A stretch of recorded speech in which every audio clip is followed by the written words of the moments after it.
All right, so today we got a 2018 Acura MDX. Customer states got water in the floorboard.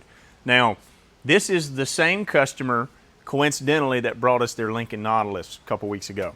That we had to pull the sunroof, rear sunroof glass out of it so that we could access the rear drains to clean them out.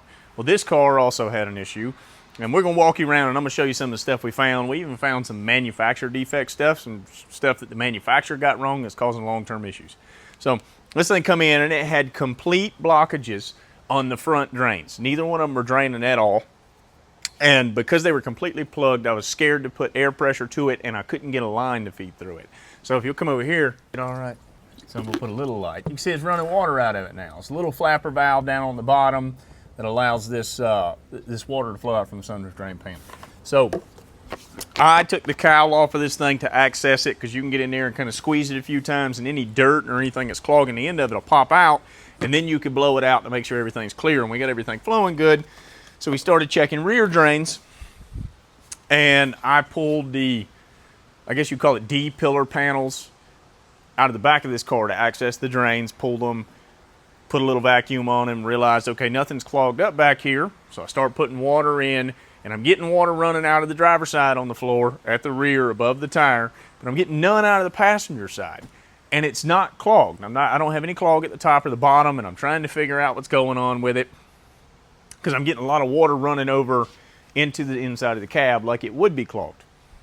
Now, I decided to do somewhat of a partial headliner drop so I can access the drains and look at them.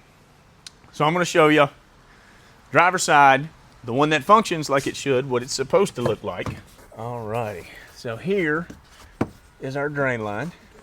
It comes off and it runs down just above this airbag, and that right there is the mechanism that blows the airbag up. It's like a pressure cylinder. It comes over, runs into this C-pillar right here. It runs down in through the cab and it dumps out just over the tire in the fender. Now you can see this guy, nice, loose, sitting there pretty good. So when I went around to the other side, the first thing that jumped out to me is, wow, water doesn't flow uphill. Initially I thought it may have been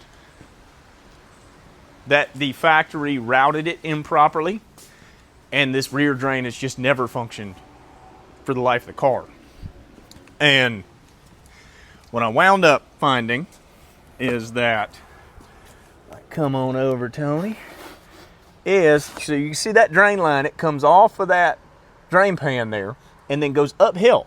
So the water, if the level of that line is above the parallel line relative to the ground from the pan, the water's never going to make it through the line, just like a plumbing trap, upside down plumbing trap. So it'll run over the sunroof before the level rises high enough to flow through the line. So I got in here and got to looking, and at first it looked like it went over top of that mechanism, that the canister that blows up the airbags. But instead what I got, actually I'm gonna go ahead, we're gonna unhook this line. Oh, you see it's holding water right there. It can't flow uphill. This line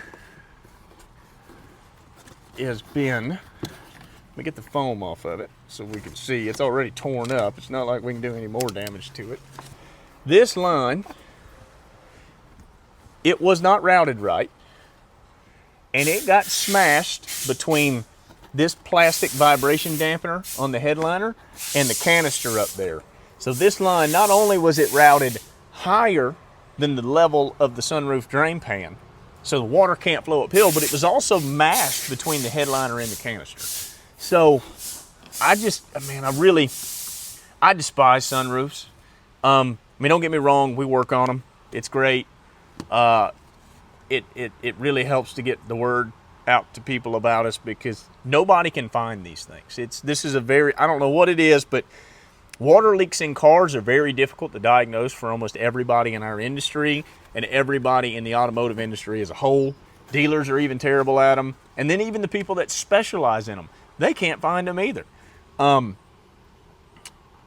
Sometimes these issues can be quite complex. And I'm not exactly sure because this thing runs through the interior of the metal on this car. how we're gonna fix this yet. I'm gonna have to quote this up. I don't know if we're gonna do a whole hose or if we're gonna try to do a patch on this hose, because we could theoretically snip the hose and put a grommet on it just like this and reconnect the two pieces of hoses, the two good ends of hoses to each other. But I also don't want to do something that I think may have a negative effect on the longevity of this car. This car is actually in pretty good shape relative to Acura doing some goofy stuff. And now I get it, the manufacturing process is imperfect. Stuff happens. But it's crazy that it's taken, what year did I say this was, 2016? Yeah. It's crazy to me, it's taken almost 10 years for this to present itself. And there's no telling how long they've had a water issue in this car and how much water has actually stood in this car every time they've gone through a car wash or had a bad rainstorm or something. And they just never knew it because they're an older couple that sit in the front seats of the car. And they would never know if there's water back here underneath all these interior panels and stuff.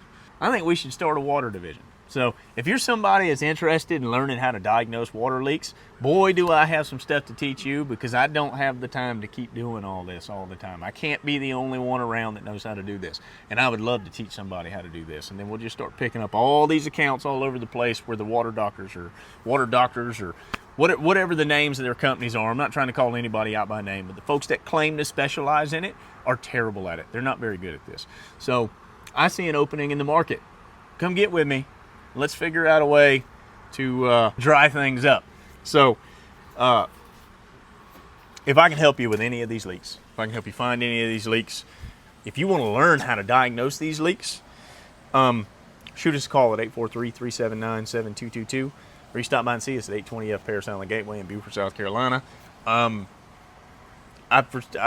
gotten to the point now, just customer bring-ins. I think we're doing a couple leak diags a day. Some of them are simple, some of them are not. And routinely I go to dealerships where some specialist has told them they have a leak of a windshield or something. And I almost, for some reason, by the time the glass guy gets involved, their diagnosis is always wrong. Either let us help you solve this issue, or come on board and help me help others solve this issue. This is complex and nobody else is doing it and doing it well. So come see us. Thanks, guys.